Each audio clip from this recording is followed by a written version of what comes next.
My name is Eric Nee. I'm the managing editor of Stanford Social Innovation Review.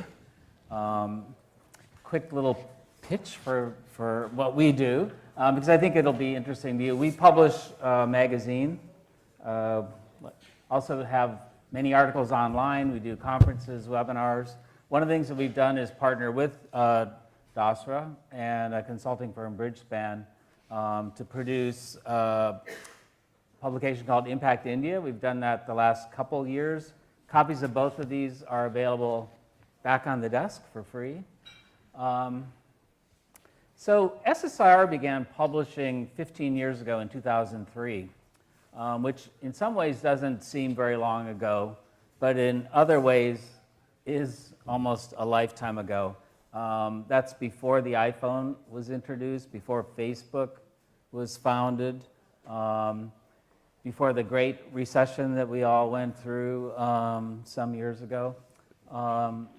It's also a period in which philanthropy itself has evolved quite a bit, I think. We've seen the real globalization of philanthropy.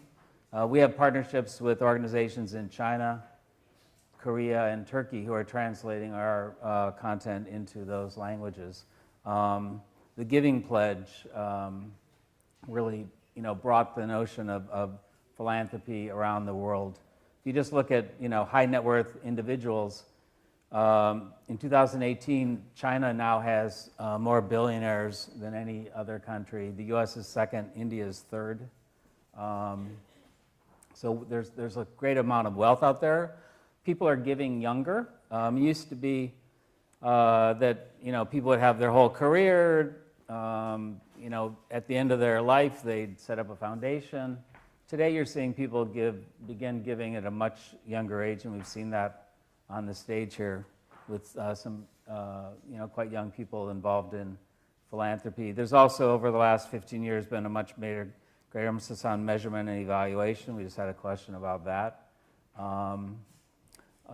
Also, much more alternative approaches to philanthropy besides grant making. We've talked mostly about grant making here, but there's other things that people are doing, impact investing, and that was touched on briefly. So I think I'm quite lucky to have with us representatives from two of the world's largest foundations and one of the world's oldest, the Ford Foundation and the Gates Foundation, to talk about philanthropy as it exists today and as they see it moving forward. To my immediate left is Julita Eleveld, who was with the Gates Foundation. She's a senior program officer on the philanthropic partnerships team. She spent 5 years working on the Giving Pledge, so she's got quite a perspective on giving, I think, around the world. And next to her is Pradeep Nair, who's the regional director for the Ford Foundation in India, Nepal, and Sri Lanka. Before that, he'd worked at President Clinton's climate initiative and also with Bloomberg on global marriage. So we have, I think, a real treat for you to hear the experiences of these two. So the way that I thought we would start this conversation is really at a very big picture level. Philanthropy doesn't exist in a vacuum.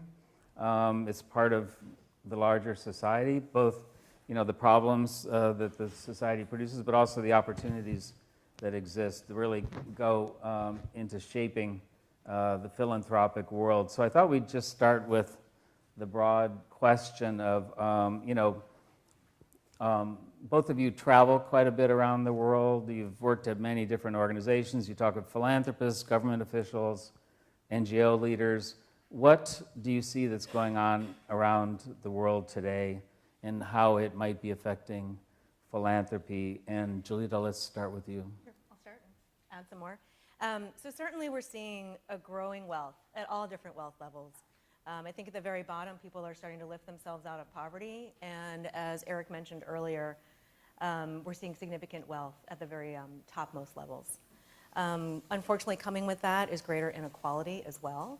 So I think another trend that we're seeing is a real desire for people to act, to use their voice, to use their philanthropic dollars, to use their businesses to help stand up and address some of the injustices or inequalities that they see. And then the last trend I'll throw out there echoes one that you said, which is around interconnection and what technology has done to bring people around the world ever closer.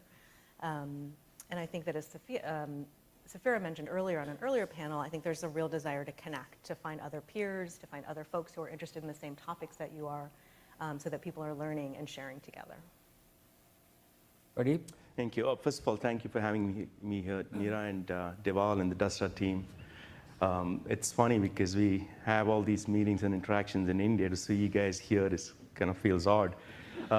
Some of you may know this, but I still also live here in the Bay Area. I actually work not too far from here. But a few years ago, I decided all this clean air was too much for me and decided to move to Delhi, which is where I live now.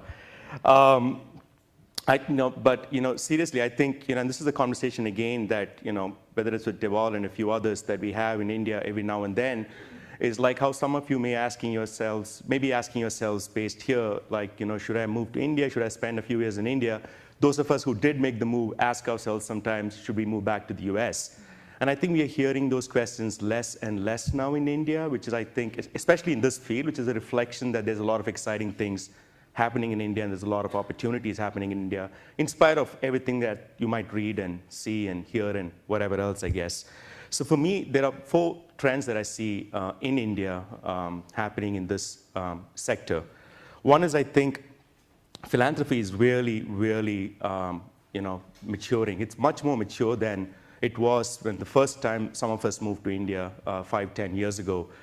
I think it's finding its place, and that gap that exists that neither the government nor the private sector can fill, and that's a really good thing.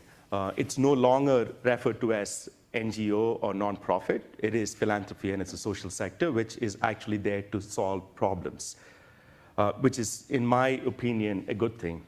The second thing is, and related to the first point, is it is a field of its own. And like any other independent field, you are seeing fresh talent coming in. There's professional, there's a sense of professionalism that did not exist before. So whether it's CSR, where I think there was a joke before that CSR, the heads of CSRs would usually, if you got appointed to be a head of a CSR in a corporate organization, it was seen as a demotion. It was, the people who, but now it's no longer that, and I know that from the interaction that we're having with the CSR units in these corporates. So, and besides that, there's a lot of conversations amongst our partners in trying to build the infrastructure for philanthropy. So it's getting to be its own field, which is again a positive.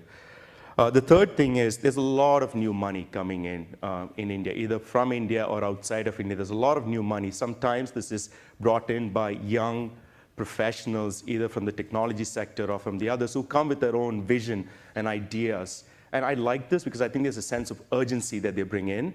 Urgency not necessarily to solve something tomorrow, but an urgency to actually sit down and see if a solution is possible. So that's really good too.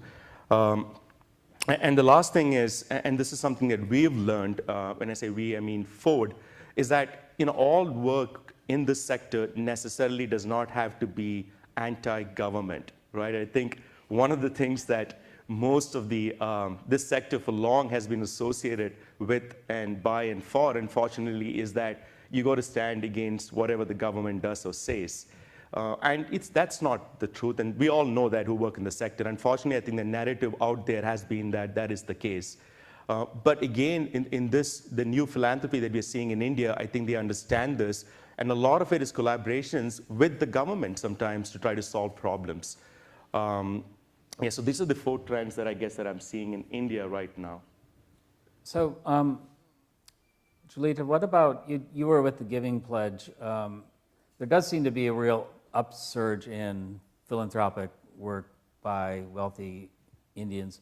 Do you see that in other countries, or did you see that in other countries, in Latin America, in other parts of Asia? Yeah, absolutely. So I think that when Bill and Melinda Gates and Warren Buffett started the pledge with a cohort of 40 signers of the Giving Pledge back in 2010, I don't think they could have imagined that just 8 years later that figure would quadruple. And it would go from being just a US effort to one that is truly global. There are now 183 signers of the Giving Pledge from 22 different countries around the world. So I think you're seeing all these leaders, these philanthropists from around the world standing up and saying, this is the norm of responsible wealth. When I come to this level, it is my responsibility to give back and to set a good example, to do more, to address the world's most critical problems. Is that pretty universal, or is there some areas of the world where that is still not happening much? You know, I think it's challenging. I mean, I think for different folks, there's different concerns. Some people might want to, they fulfill the tenets of the pledge. They are giving the majority of their wealth, but for privacy concerns, security concerns, may not want to come forward and do that. So I think in some regions, there are still some issues with that, but for the most part, we are seeing folks from a lot of different countries and regions stepping forward. So I want to come back, Pradeep, to some of the things you mentioned, but before we do that, the Ford Foundation's been very involved in, traditional grant making, both here in the U.S. and abroad for decades. What are some of the things that you've learned about that, about what works, what doesn't work? What are some principles that you can share with our audience, many of whom are relatively new at this? Sure. How long do we have? Yeah, happy to. So first of all, just a disclaimer, I've been with the Ford Foundation only for about a year. So most of what I'm about to share from you is, what I've read and, heard about. 1 year from now, I might have personal experiences also to share, I guess, as far as success and failures.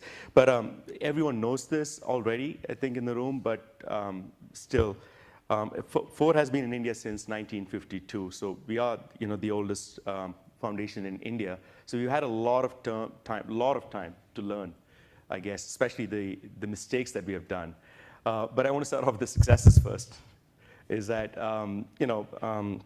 whether it's the early days, I think we were mostly focused on implementation. For the first few decades that we were in India, we had about 800 people in India alone, and it was all just implementation. So whether it was the Green Revolution, the first public institutions like IIT and IIM, and also I found out one of my personal favorites. I found out recently that Fab India was started by Ford, by a Ford Foundation officer and a grant.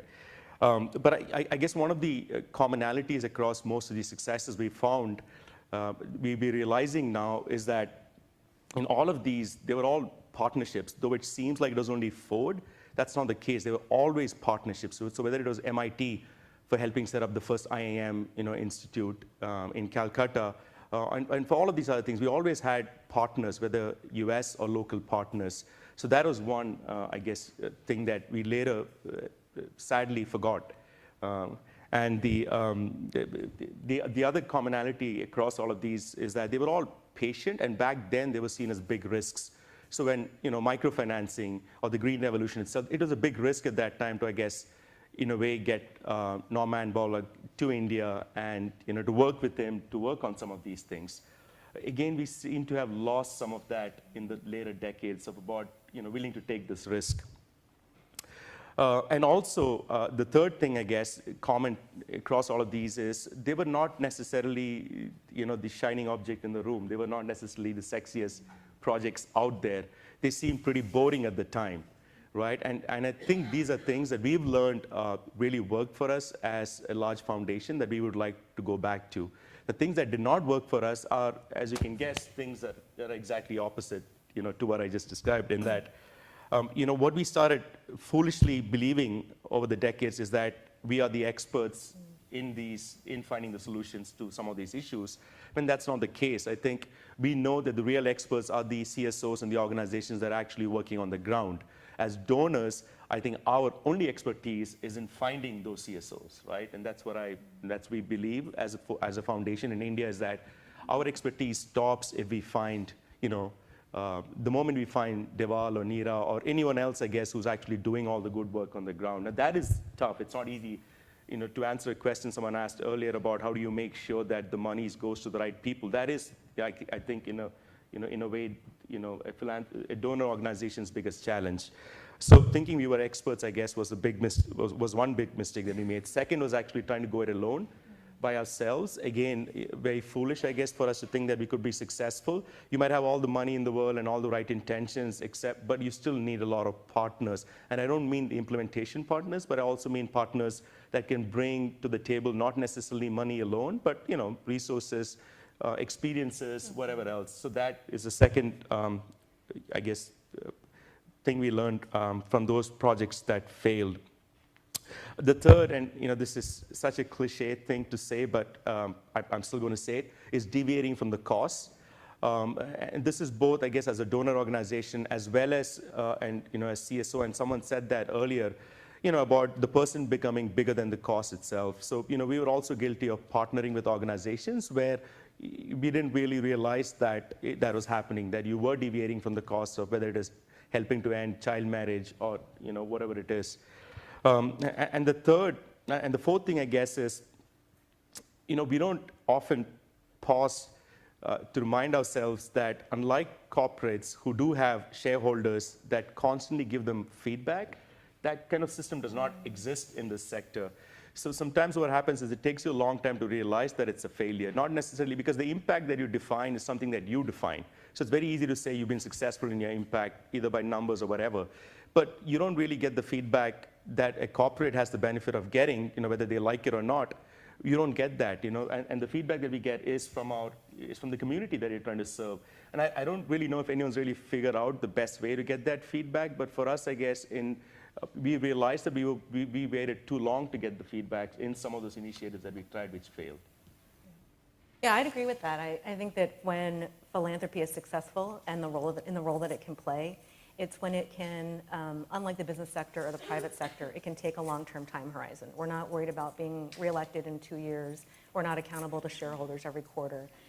So the opportunity for philanthropy to take that long-term time horizon, to take risks, to be the R&D arm for the world, to identify promising solutions, try them out, perhaps fail, as you say, but to then be able to take those solutions that do work well and bring them to governments and businesses to help scale up. I think that's when we've been successful with examples like the Global Vaccine Alliance or the Global Fund or Global Polio Eradication Fund. Those are the times when we have been really bold, when we have identified partners to work with, as you say, when we've brought unusual partners together, when we've set really big goals and then continued to learn, to reflect back on what's working and what's not, and then adjusting course as necessary. Pradeep, you said something I thought was interesting about realizing that you're not experts and you need to, your role is identifying people in the field that are doing good work and funding them. But there's sort of the venture philanthropy movement, and without naming names, there are some philanthropists who go out and kind of take the same approach that they did, in setting up, the way they made their wealth is like, I'm going to go out, I know what's best, so I'm going to go out and set up an organization because, of course, I can do this better. And you're saying that approach, you think, is a dead end. Yeah, and I think that's obvious, right?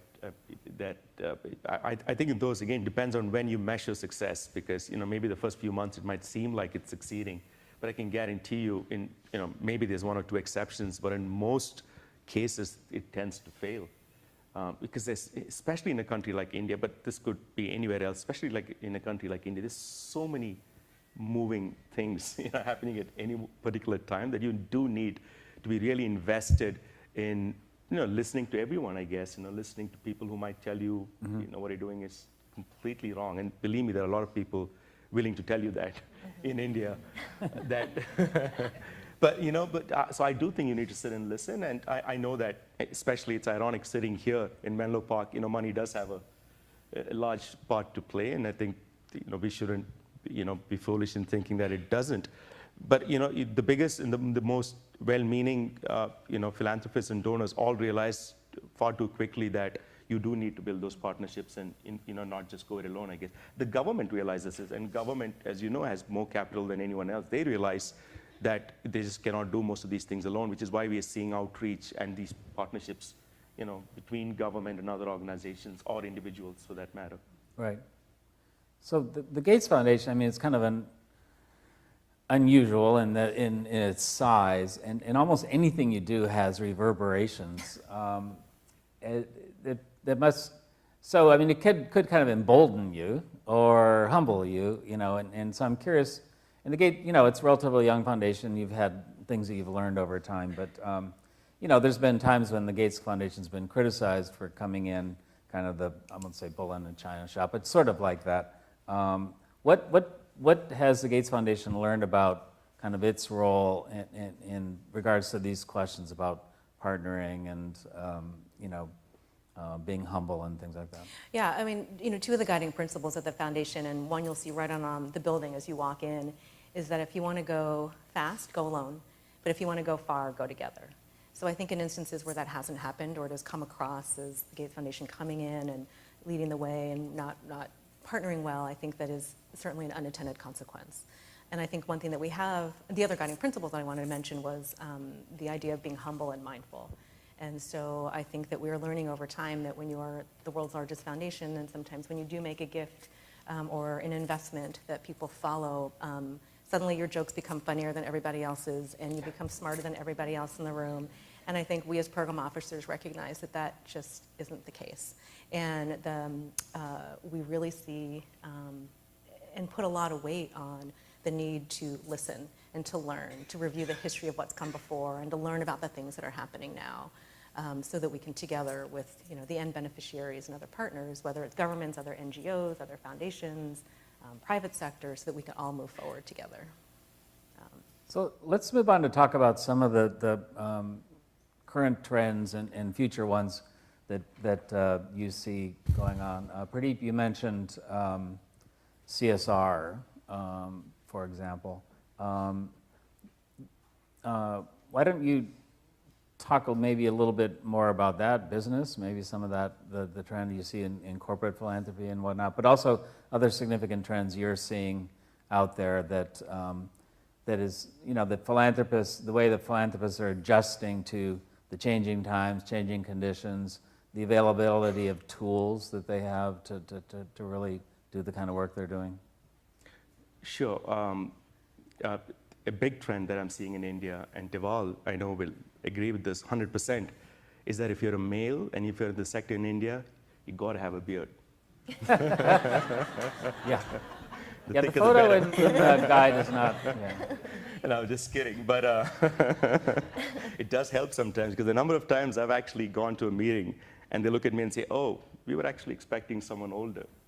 I mean, that happens a lot. I know it happens too. But anyway, not necessarily CSR, because I'm not an expert in CSR and corporate philanthropy, but I can share with you some of the trends that I think are happening in the country. And maybe I'll also touch upon two of those which, unless you have a separate question on that, the impact investing and that bit. Well, no, you can bring that up. Yeah. So, and this is, I guess, in anticipation of some of these trends that we decided to do that. So last year, there are two big, I guess, commitments internally and externally that we did as a foundation.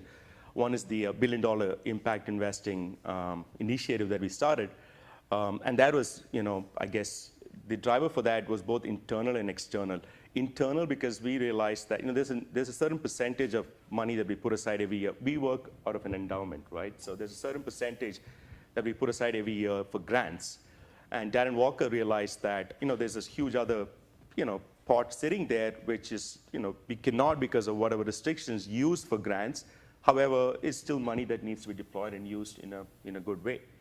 Which is why, so that is the internal driver, I guess, for deciding that what is a way that we can use that money. The external driver, I guess, for us was, and again, it feels ironic saying that sitting here in Menlo Park, but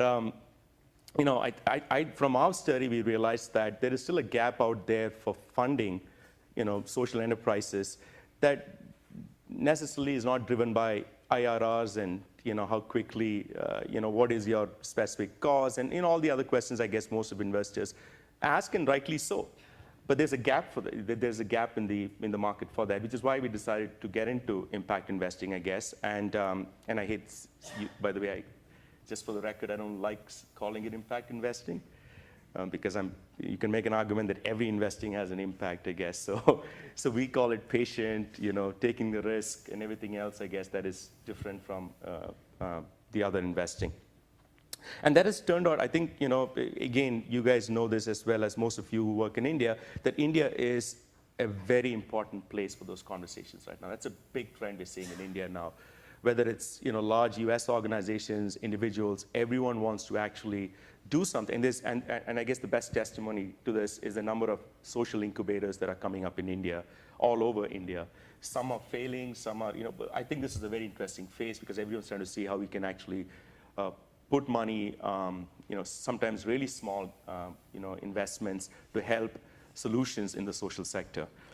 The second big thing, and someone in the previous panel spoke about this, is capacity building, right? How do you help give money to organizations so that they can spend it for buying a coffee machine or buying computers or whatever, everything else that doesn't necessarily fit into the program funding grants. So what we decided to do last year, and I guess it's not as well known as the impact investing bit, is that we decided to carve out $1 billion from our program grants into something we call Build. And Build is just money grants that we give only for capacity building that is not related to a program.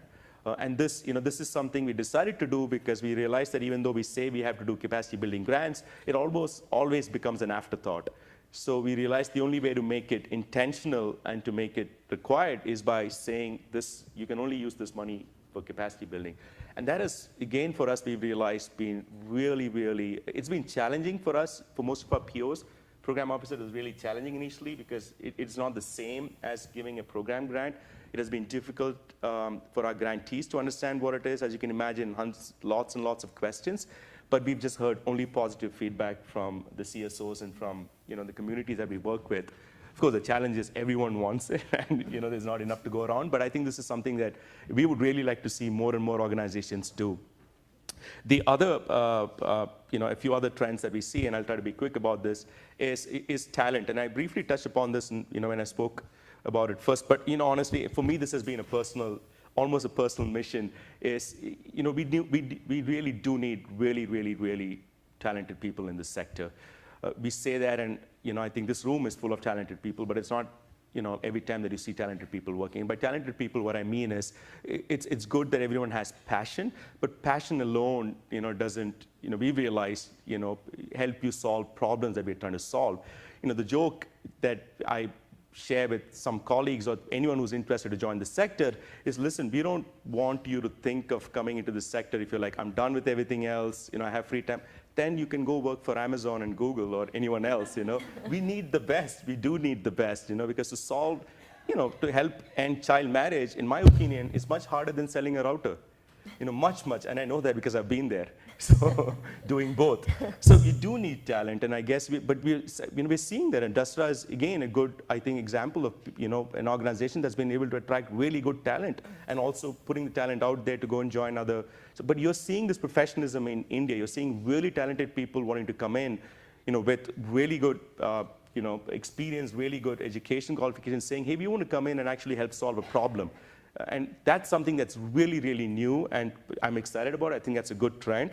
The third is collaboration. And again, I spoke about this briefly. We realize none of us are competing here, right? I mean, all of us are trying to solve similar problems. And believe me, this is one of the few sectors where we welcome more and more people because the problems they're trying to solve are just, really, really hard and sometimes really with long gestation periods. So I think the collaborations, I think all this while used to be lip service, but we're now seeing people coming together intentionally to help. You guys have an alliance going on for some of these, and we're trying to form alliances. And the partners are not just other foundations. We're seeing Ford Foundation are working really closely with the bilateral organizations in India who are all now coming together and saying, we got to work together. All the bilateral organizations are coming and saying, we got to work together. And not everyone needs to bring money to the table. Different organizations can bring different, resources. So, but these collaborations, again, is a very positive trend. No one has really figured out how these collaborations are going to work. So that's going to be a learning experience. But you're going to see more and more of these come out from India. And some of these collaborations are also with the government. Right? We have a few with the government, state governments, and even the central governments.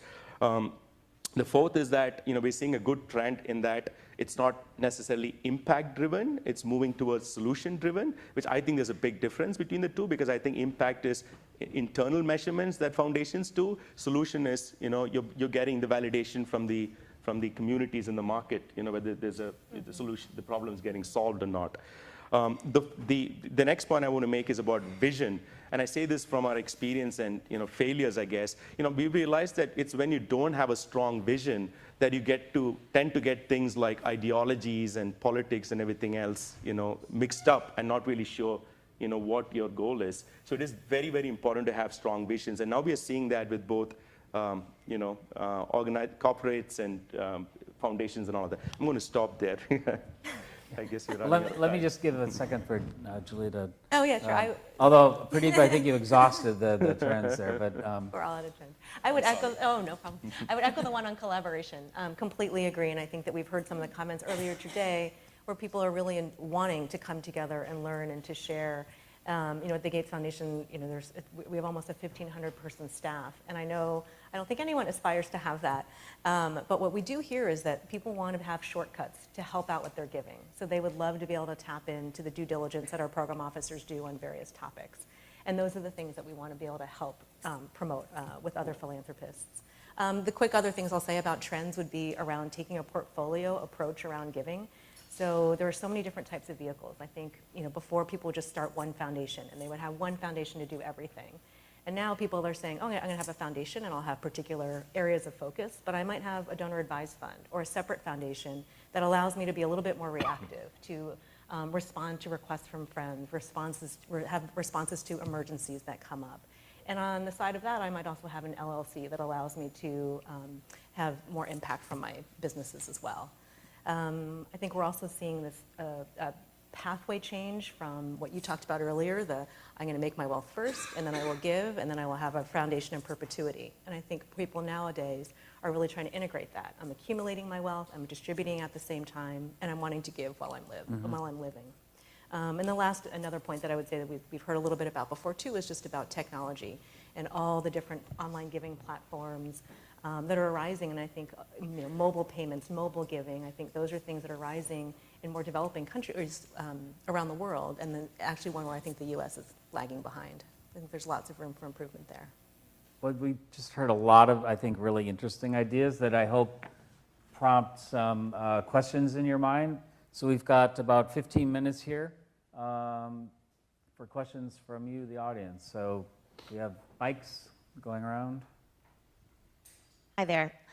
I'm Megha Desai, and I read a memo that Darren Walker had written earlier this year around his kind of admitted failure over the course of the history of the Ford Foundation around measurement and around what they're asking and how to report from their NGOs that they're giving money to. I was thrilled to read this because I've been thumping this this court for a really long time, and I just wanted to hear if you could expand, both of you, on that a little bit around the metrics that we're asking of the small NGOs and catering to what they need rather than making the small NGOs fit into the corporate buckets. So like our metric is cultivating dignity. So it's not about the programs, it's not about the school, it's not about the health programs. It's about, is this cultivating dignity for them to survive and do things on their own? And so I'd love to hear a little bit about that. I can start. Yeah. So at the Gates Foundation, I think we have each year are making over 1,000 grants. I think that the desire to have some sort of commonality is in some sense a desire to make it easier. I think that you're right to say that that one-size-fits-all approach does not work. I know that I'm on the philanthropic partnerships team, and we, like you, have goals that we set around engaging philanthropists, about helping philanthropists take the next step in their journey. And it is incredibly hard to figure out if that's actually happening. We can say we're doing a learning event like today. How do I measure the outcome of this? How do I know that this is the sole thing that is advancing someone's philanthropy? And so the direction that we've been given from our co-chairs is to say, just make sure that everything that you're doing has a learning effort behind it, so that you're taking a next step, you're asking yourselves what worked and what didn't, and you're continually working to refine things and improve. Because you're not going to you're not going to be able to say this one particular thing then led to this. And so there's a real problem with contribution versus attribution, and I think that the emphasis should be on learning and refining and continuing to improve.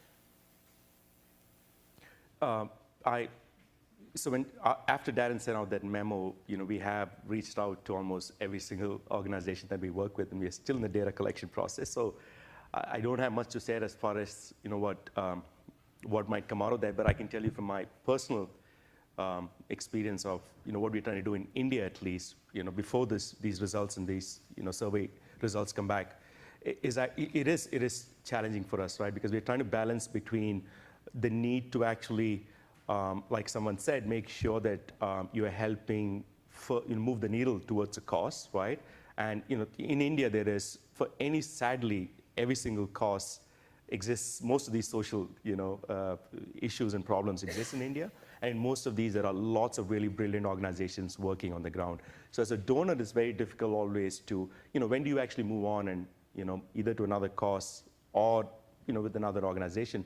And for that, sometimes you do need to have some kind of measures, right? So you do need to have some way of deciding whether it's a good time to move on to another organization, to another grantee, or to another cause. So that's the practical driven need for collecting and for driving the numbers, I guess.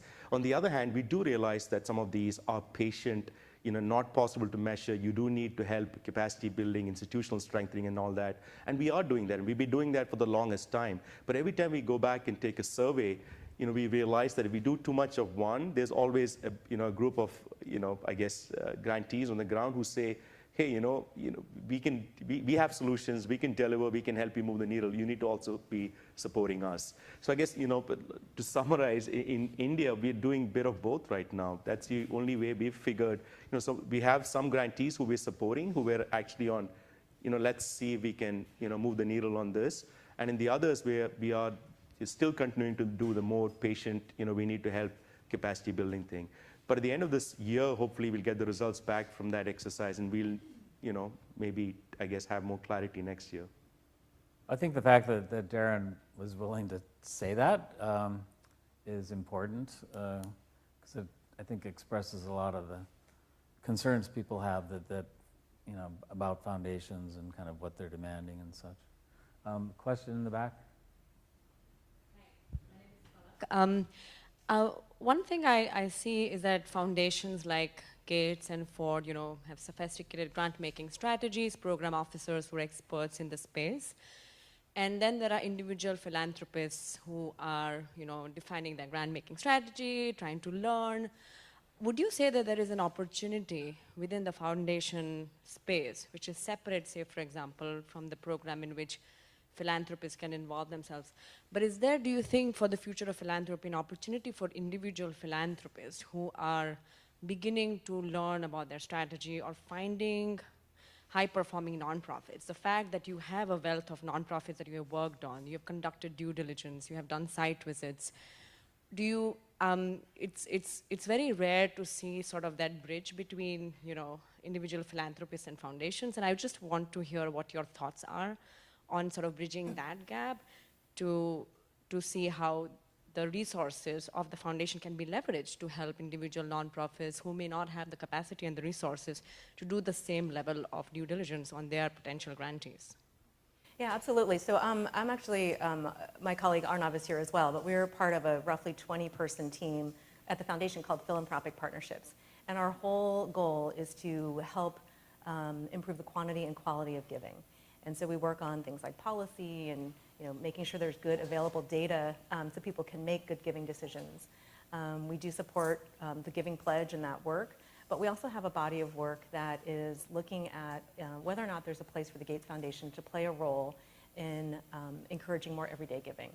And so we're looking at things like giving circles, donor advised funds, online giving platforms, and bringing all these players together, like the Facebooks of the world, academia, business leaders, other foundations together to say, how can we help philanthropists make better giving decisions? So we're trying things like a give list where an aspirational, someone like Melinda Gates, what are her recommendations? How can she share specific recommendations for organizations or even intermediaries like a DASRA that could be helpful in one's giving journey.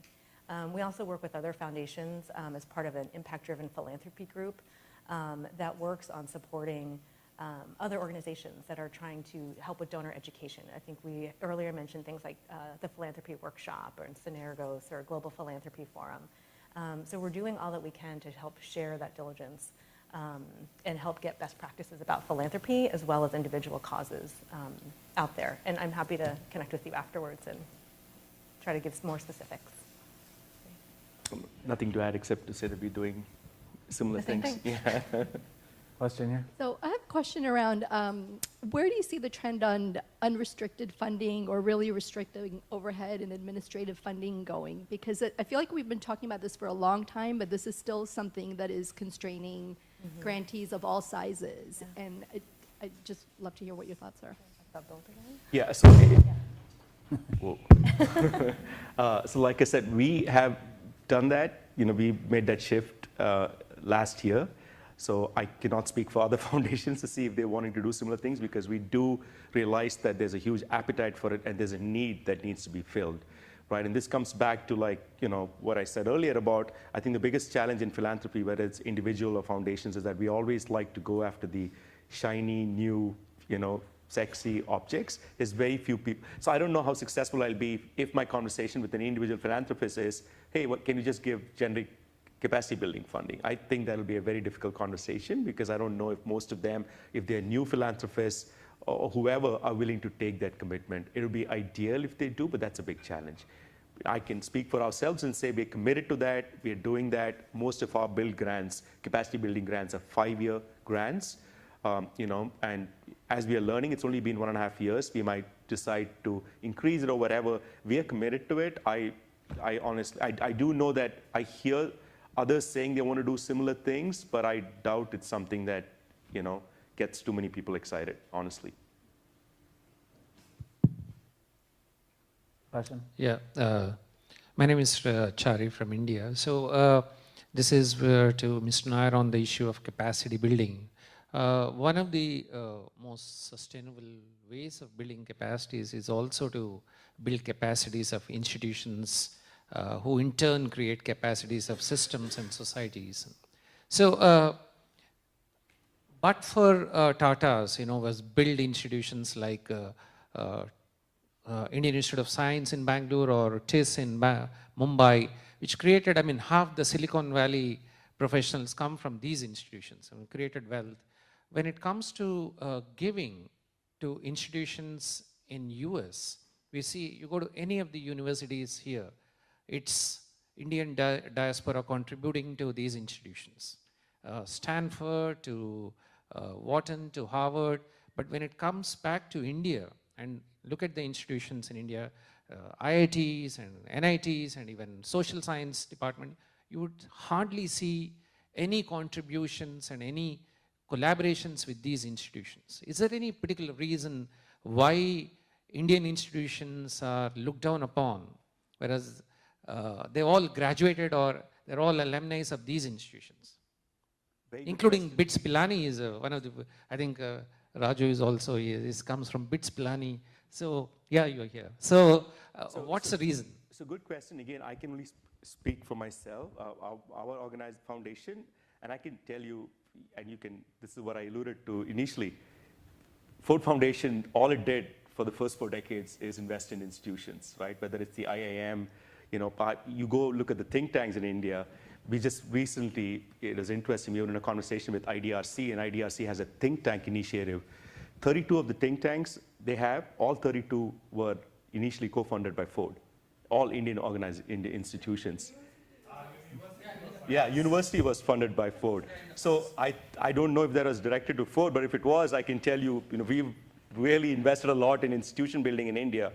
Again, I cannot speak for other foundations, but also to let you know how serious we are about this moving forward. The conversations we've been having, and I don't know if there's anyone from Brookings and Carnegie or any of the other DC think tanks here in this room today, but the conversation that we've been having, even with them, who we've been supporting for the longest time, both in DC and India, is that all funding moving forward to them will come with a clause that it's only if they help capacity building of local institutions in India that we'll continue or give any new funding to them. So that's how serious we are about institution building in India. Now, why others don't do it, or are they doing it or not doing it, honestly, I cannot speak for. But I think there is no specific reason why it's not happening.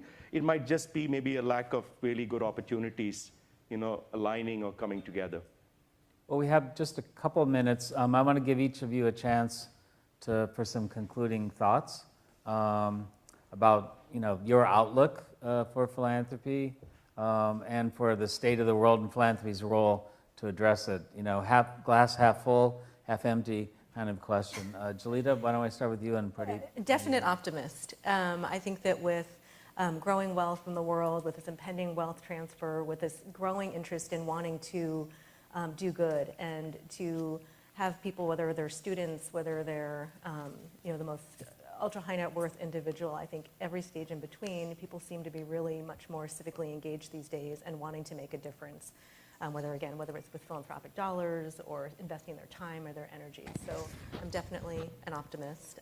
And Nair and Deval and crew, thank you so much for having me. Pradeep? I started off by joking and saying how, moved from here to a more polluted city. But honestly, there's a reason, why I'm there. And I guess a lot of others here are interested in the work in India, because there is there's a lot of optimism in the air, but there's a lot of, you do see changes, maybe not immediate and the kind you want to see, but I think it's just only going forward and getting better as far as finding solutions. I'm super excited about being in this sector, about the trends. Are they challenges? Of course there are challenges, but I think all of us would agree if there were no challenges, it wouldn't be as exciting, or there wouldn't be things to do. I'm very optimistic, irrespective of ideologies and governments and politics. They all come and go. I think there is a lot of work to be done in India. Especially in India, and I can speak for India about India. Is that there is no other place that I'd rather be right now if I was working in this sector to help solve some of these problems. It's not only to help solve the problems in India. I think India is also turning out to be a test ground for finding out what works and doesn't work, to then take it to other regions and other countries. And we're seeing that when we work with bilateral organizations, and some of these impact investing funds that we're working on want to do things in India just so that they can learn and then they can possibly replicate in other regions. And these philanthropy conversations and networks, I think, do an amazing job of learning and sharing across different countries and regions, which we're excited about. Thank you for having me here. Thank you both. Please join me in